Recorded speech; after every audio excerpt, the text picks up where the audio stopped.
I'm Kim Kirk, and I'm glad you're back for number 8 on the list of 10 things I learned from Peter.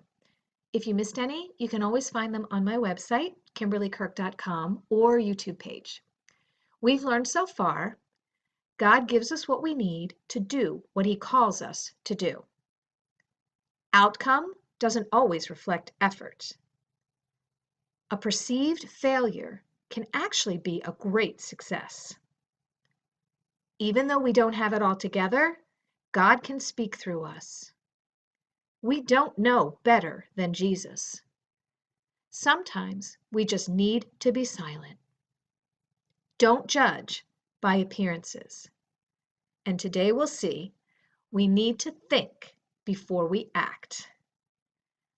Although this is something we all know, we don't often or always put it into practice. And that was surely the case with Peter, like in the Garden of Gethsemane. The band of soldiers came and Jesus asked them, "Who do you seek?" And then they told him, and then he said, "I am he."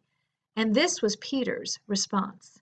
It's found in John chapter 18, verses 10 and 11.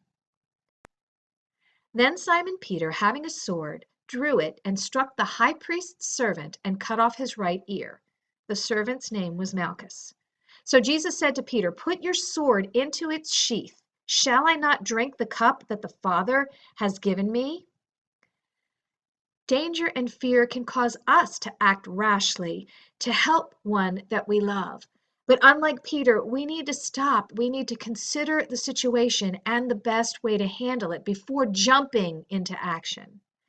Speaking of jumping, after his resurrection, Jesus treated 7 of his disciples to a miraculous catch of fish, which allowed those in the boat on the water to realize the identity of the man on the shore. And this was Peter's response.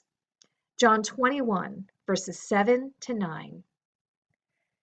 Then the disciple whom Jesus loved said to Peter, "It is the Lord." As soon as Simon Peter heard him say, "It is the Lord," he wrapped his outer garment around him, for he had taken it off, and jumped into the water. The other disciples followed in the boat, towing the net full of fish, for they were not far from the shore, about 100 yards. When they landed, they saw the fire of burning coals.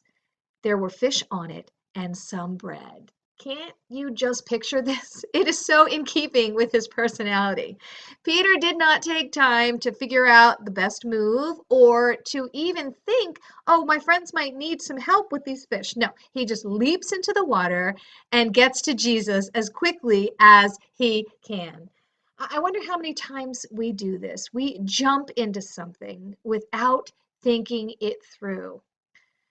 How has it worked out for us?